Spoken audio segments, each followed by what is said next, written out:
At 12:01 a.m., President Trump stabbed America's best friend in the back. My message to the President is this: Canada will fight back. We will defend our people and our economy, and we will put Canada first. There is no doubt that our economy will suffer, but so will yours, President Trump. In fact, you're already paying the price, with trillions of dollars erased in stock market value over the last month of these threats. Already, Americans are paying higher gas prices, as at midnight, a new American gas tax kicked in on U.S. working-class taxpayers and motorists. Your workers will soon start losing jobs they had upgrading Canadian raw materials, which, by the way, you were getting at an incredible and ridiculous bargain. And your businesses will be selling fewer products to your closest neighbor. And that's only the beginning. While Canadians are slow to anger and quick to forgive, once provoked, we fight back. And we will fight back. Now, I'd like to speak to the millions of Canadians who are anxious today after learning that President Trump has attacked our economy, to the auto workers, the forestry workers, the steel and aluminum workers, the mining and energy workers, the truckers, the farmers, to all of you who get out of bed before the sun rises and do the labor of the nation. You are afraid right now, and I understand. I want you to know that I will fight for you. I will fight for your job. I will fight for your family. I will fight for your chance at owning and paying off a home, and I will fight for your retirement. And I will fight to put Canada first. Before these tariffs came in this morning, you must have been asking yourself, how could things get any worse? Before these tariffs, you were already suffering. You wondered how you'd pay the rent, or eventually dream of buying a home after housing costs had doubled over the last decade, rising faster than in any other G7 country. You've downgraded your diet as food prices have risen 37% faster in Canada than in the United States over the last 5 years. You might be one of the 2 million people, a record-breaking number, lined up at food banks, a number that has more than doubled before these tariffs applied. You've likely noticed that your paycheck is not keeping up with the record inflation, as Canada's GDP has grown less and lower than any other G7 country over the last decade. You might have noticed that your company has already been moving jobs to the United States, as greedy and self-serving CEOs put their share prices ahead of your job, and $500 billion net has left from Canada to Trump's America under the current Liberal government. And now this. But I'm here with a message of hope. We will overcome this attack on our economy, and I have a plan to do it. First, we must retaliate, targeting American goods in the following order. A, goods that we can make ourselves. B, goods we don't need. And C, goods we can get from elsewhere. Second, counter tariffs must not be a cash cow for the government. Almost every penny of the tariffs collected should go to tax cuts, with a small sum set aside for targeted relief to workers hardest hit by the trade war. None of the money should go to new government spending and programs. We must not allow politicians to dishonestly use this crisis to once again launch a debt-fueled, money-printing spending spree that will drive up inflation and further destroy the working class and hit the poorest people the hardest.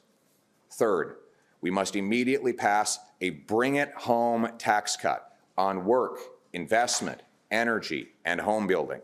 The idea is to neutralize the cost of the tariffs with lower taxes and incentivize massive new investment in building stuff here in this country. The obvious place to start is to get rid of the Liberal carbon tax, then axe the sales tax on new homes.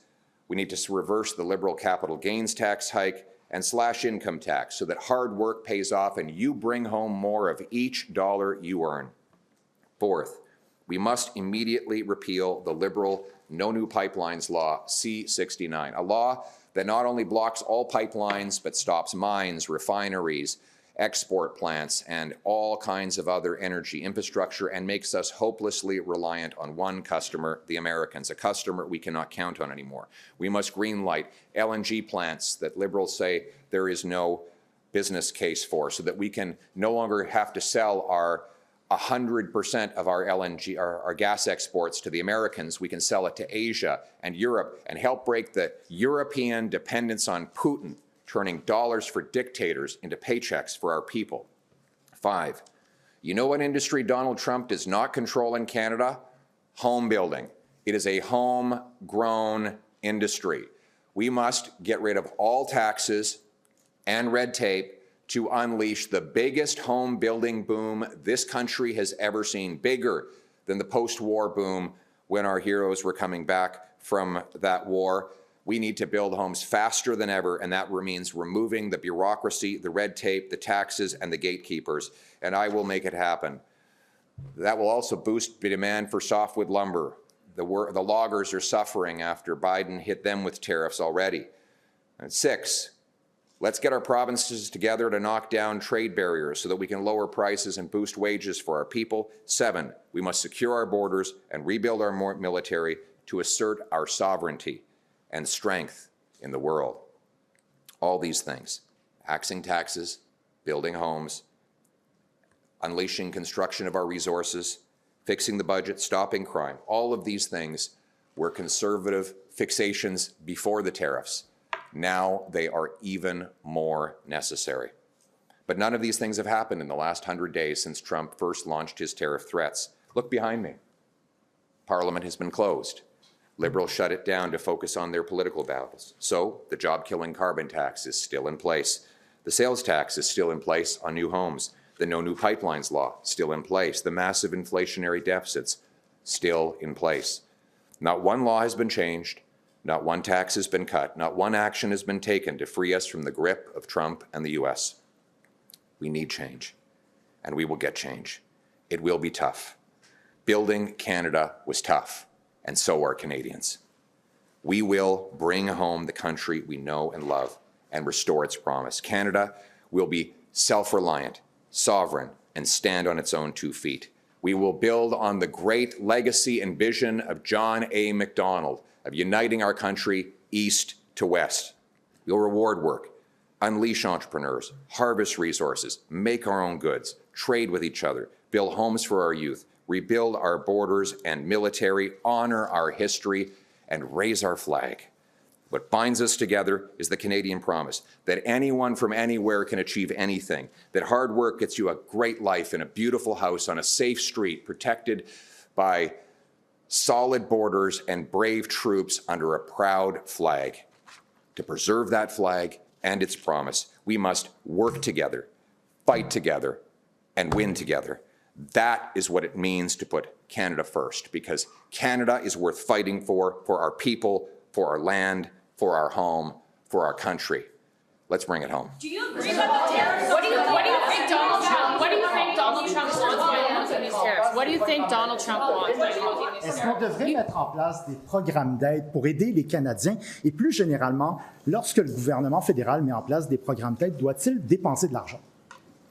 On doit être ciblé pour répondre directement aux besoins que la population vive à cause de la guerre commerciale. Mais on ne devrait pas utiliser la crise afin de créer d'autres programmes non liés à la crise. Comme on a vu pendant COVID, les libéraux ont dépensé 40% des nouvelles dépenses ajoutées pendant la période de COVID n'avaient rien à voir avec le COVID. Donc, il faut mettre de l'aide en place pour cibler les personnes qui sont directement touchées. L'assurance emploi doit être là pour les aider à payer leur loyer, leurs épiceries et d'autres coûts. Mais en même temps, la grande majorité des fonds levés par les tarifs devraient être utilisés pour couper les taxes et impôts afin de lancer notre économie et le rendre plus souverain. Le gouvernement, le décret qui est entré en vigueur aujourd'hui est en lien avec les mesures à la frontière de fentanyl. Croyez-vous que le gouvernement en a fait suffisamment? Puis croyez-vous à cet argument-là de M. Trump que c'était vraiment pour ça qu'on imposait des tarifs ou c'est un prétexte? Donc, non et non. Et c'est possible de dire que les libéraux n'ont pas assez fait pour protéger les Canadiens contre le fentanyl. Je l'ai dit depuis 2-3 ans, bien avant que l'arrivée au pouvoir de M. Trump. Mais ce n'est pas la justification. M. Trump n'a pas de justification pour mettre les tarifs contre les Canadiens. Il n'y a pas de justification. Il y a des armes et de fentanyl et des migrants illégaux qui viennent des États-Unis au Canada. Est-ce que c'est sa faute, à lui? Ce n'est pas une excuse. Oui, on doit s'attaquer au fentanyl, mais pas pour plaire à Donald Trump. C'est pour qu'aucune mère reçoive un claque à la porte d'un policier pour l'informer que son fils est mort sur la rue. On doit protéger notre monde. On doit mettre des peines de vie en place pour des grands vendeurs de fentanyl. On devrait ajouter un autre 2000 agents frontaliers. On doit mettre des drones, des tours de surveillance, des scanners, des boîtes qui entrent dans notre pays. On doit arrêter le fentanyl pour les Canadiens, pas pour M. Trump. How would you support Canadian business and workers? Sorry, I didn't get a chance to say that in English. The question was, have the Liberals done enough on fentanyl, and is that a good justification for Trump's tariffs? And the answer to both questions is no and no. No, the Liberals have not done enough on fentanyl, but not because they should have been doing it for Trump. They should have been doing it for Canadians. We've lost 50,000 people to fentanyl. That's more than died in the Second World War.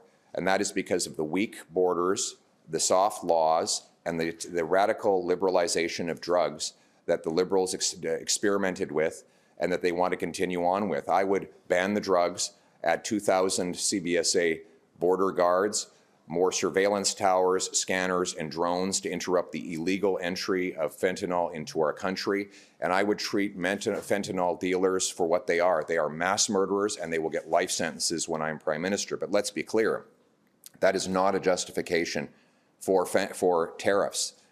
We have guns, drugs, and illegal migrants coming from the United States to Canada. We have never tariffed the Americans for that. If the president wants to fight fentanyl, I agree with him, but I would do it not for President Trump.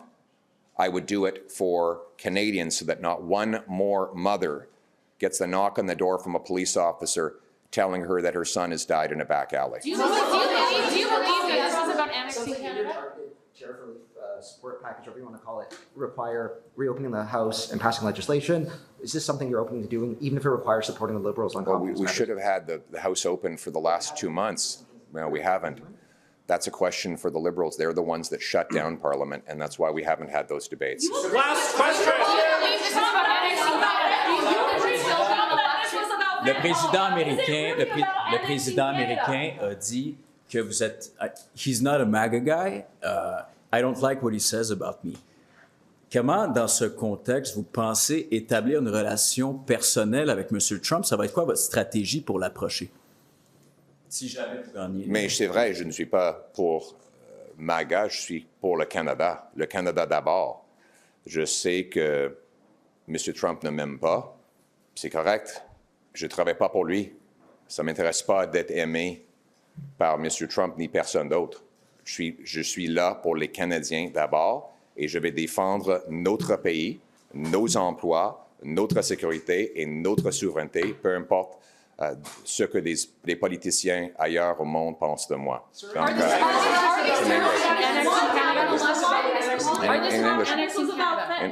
well, I'll answer. Is that what the end game here for Donald Trump? Let me be clear. I'm going to combine the two questions. The gentleman asked in French about President Trump's comments on me. The president says that he doesn't like me. He doesn't think that I'm a MAGA guy. I am not.